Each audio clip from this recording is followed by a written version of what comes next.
안녕하세요. 포유 한줄연구소입니다. 이번 시간에는 미국 투자은행들의 자산 운용 시스템을 알아야 성공 확률이 높아진다 라는 주제를 가지고 나왔습니다. 국내에서 이제 미국 주식 투자를 안내하시는 분들이 많잖아요. 그리고 전문가로 활동하시는 분도 적지 않고.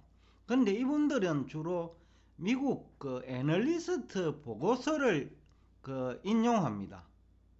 애널리스트들이 이제 섹터별로 애널리스트가 있죠.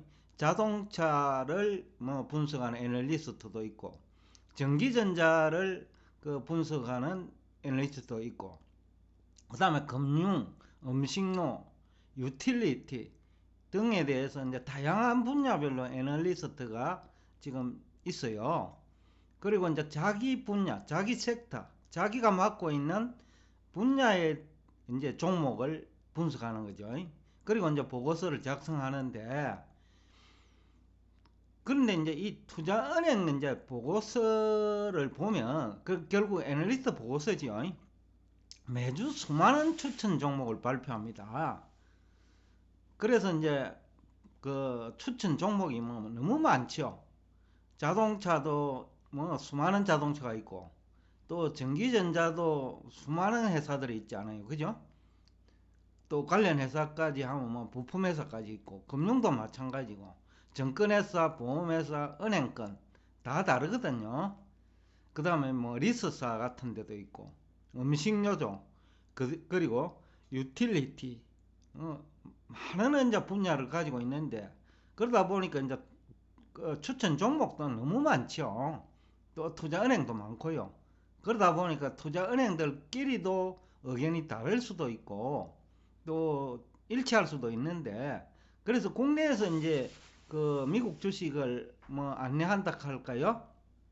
정보를 제공하시는 분들은 다 애널리스트 의견이에요. 근데 이제 미국의 애널리스트들은 어떻게 보면 조금 국내 애널리스트들보다는 조금 수준이 높아요. 또 펀드 매니저는 더 높아요. 어, 왜 펀드 매니저가 더 높냐 하면요, 미국은 애널리스트 출신들이 펀드 매니저를 해요. 채권 딜러도 마찬가지고요. 채권이 이제 주식보다 좀 어렵기 때문에 금융업종의 애널리스트들이 채권 딜러로 일반적으로 승진하는 그런 케이스라고 봐도 과언이 아니죠. 그 다음에 수입도 채권 쪽이 더 많습니다. 주식 쪽보다. 평균적으로 그렇다는 얘기입니다. 채권도 마찬가지입니다. 섹터별로 나누어져 있어요. 국공채 투자하는 사람, 국채, 공채, 회사채도 A 등급, B등급, 그 다음에 정크 본드까지 미국은 다양한 이제 채권 딜러가 있으니까, 그러니까 이제 섹터별로 각자에게 배정된 자금을 운용하는 거죠.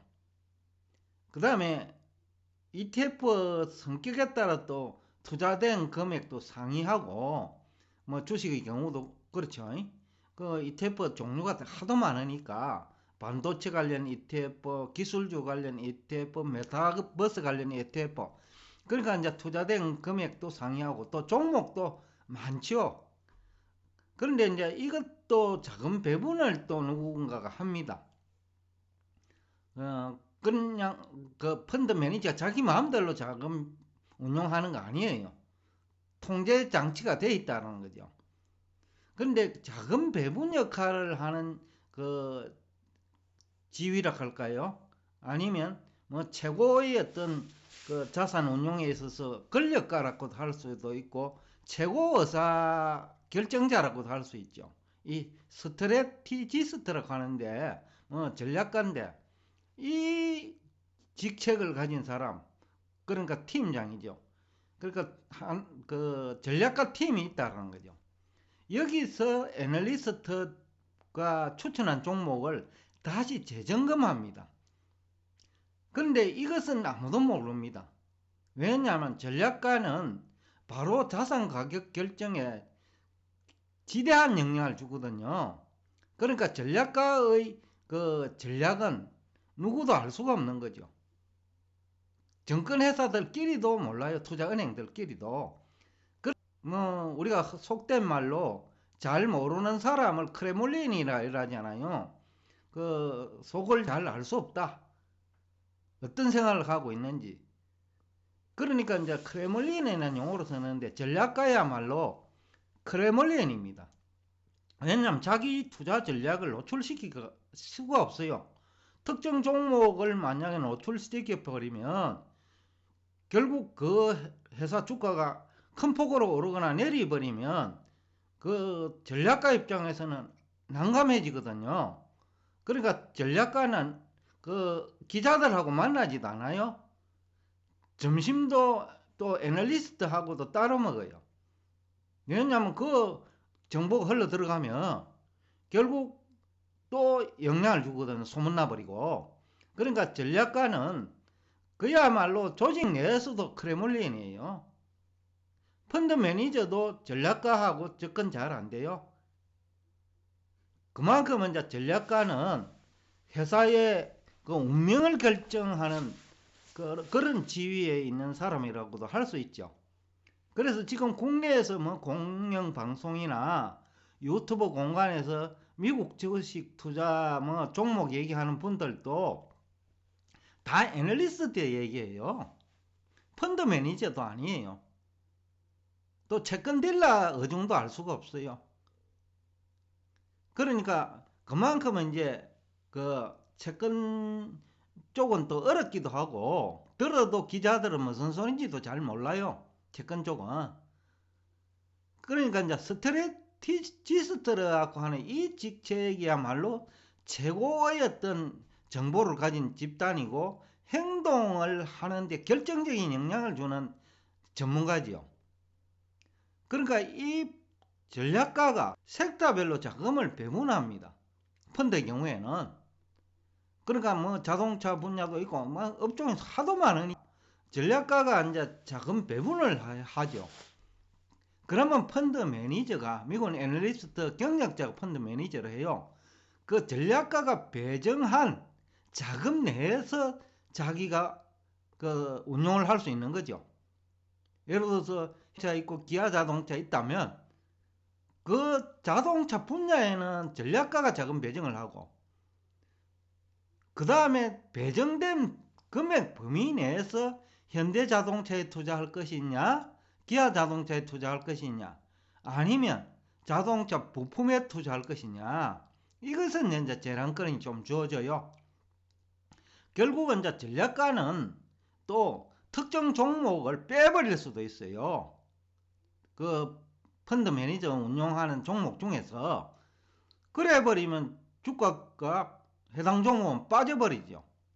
쉽게 말하면 거품이 지나치게 발생한 주식을 그 펀드 매니저가 투자한다고 판단되면 이것은 또 리스크 관리팀이라고 있어가지고 리스크 관리팀이 펀드 매니저가 투자하는 종목을 점검합니다. 그러면 전략가는 알게 되죠, 그거를. 그래가지고 이제 전략가가 특정 종목을 빼버리는 경우도 있어요. 펀드 매니저의 어떤 운용에 개입하는 효과가 있는 거죠.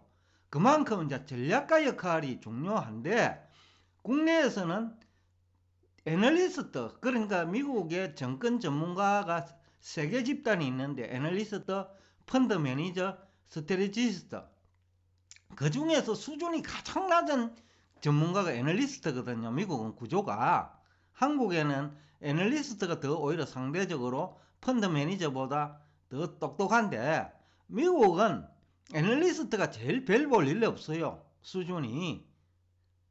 그 다음에 펀드 매니저가 중간쯤 수준이고 채권 딜러는 또 상대적으로 조금 수준이 높고 최고의 어떤 고수는 전략가예요. 그러니까 전략가의 힘이 엄청 셀 수밖에 없는 거죠. 그러니까 이분들이 자금 배분도 하고 리스크 관리팀에서 펀드 매니저들이나 딜러들이 자금을 잘못 운용한다고 판단될 경우에는 전략가가 종목을 빼버립니다. 그러니까 국내에서 여러분들이 추천하는 그 정권 전문가들 있잖아요. 그 미국 주식 추천하는, 또 미국 주식 종목 이게 좋다 저게 좋다라는 얘기 하시는 분들 얘기를 그냥 그대로 믿을 경우에는 낭패를 볼 수 있어요. 그래서 국내에서는 뭐 테슬라, 엔비디아 엄청 좋다고 하지만은 제가 지난해 11월 조정이 필요하다라는 용어를 썼잖아요.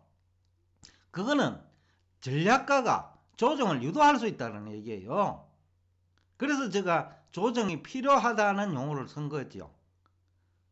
그러니까 국내에서 애널리스트 의견을 전달하는 사람들은 여러분들한테, 시청자들한테, 그죠? 그 전략가의 의중을 알 수가 없어요. 종목만 추천하는 거예요. 무조건 좋다는 거예요.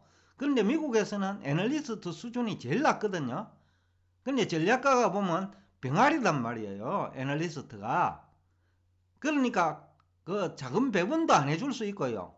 그 많은 그 애널리스트 추천 종목 중에 작은 배정도 안 해줘 버릴 수 있다니까요. 또 펀드 매니저가 잘못 운영하면 리스크 관리팀에서 전략가한테 보고를 해가지고 그것을 작은 배분 규모로 줄이거나 종목을 빼라고 얘기도 해요. 그 정도로 전략가 힘이 세다는 얘기를 지금 하고 싶습니다. 왜 이 얘기를 하느냐 하면요.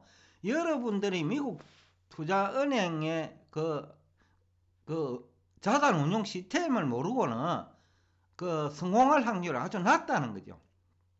지금 국내 정권 전문가들이 지난 한 1년 내지 2년 동안 미국 주식 투자에서 성공은 했어요. 그런데 실력일까요? 아니라는 거죠. 그냥 미국 증시가 오르니까 애널리스트 추천 종목을 그냥 전달한 거예요, 여러분들한테. 그러니까 빠져나올 시기를 모르는 거죠.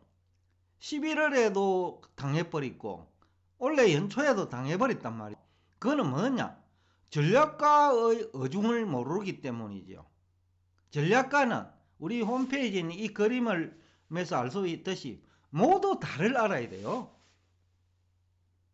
실물 경제에도 해박한 지식이 있어야 되고 주식시장 전체에 대해서 그 많은 정보를 가지고 있어야 되고 원자재도 알아야 되고 채권시장 금리 결정 원리, 세계 경제와 국내 경제의 관계, 그 다음에 국가별로 환율 관계, 이런 모든 것을 다 알아야 전략가가 될 수 있는 거예요. 그런데 애널리스트는 자기 분야만 하는 사람이에요. 그리고 펀드 매니저도 자기 분야만 그 운용하는 거예요. 전략가가 결국은 사실상 주가의 등락폭도 결정하고 섹터도 결국 전략가가 결정하는 거와 다름없어요. 그만큼 이제 전략가의 그 역할이나 기능을 모르고는 미국 주식 투자도 성공하기 어렵다는 얘기를 하면서 오늘 여러분과 대화를 여기서 끝내겠습니다. 오늘도 끝까지 경청해 주셔서 대단히 감사합니다.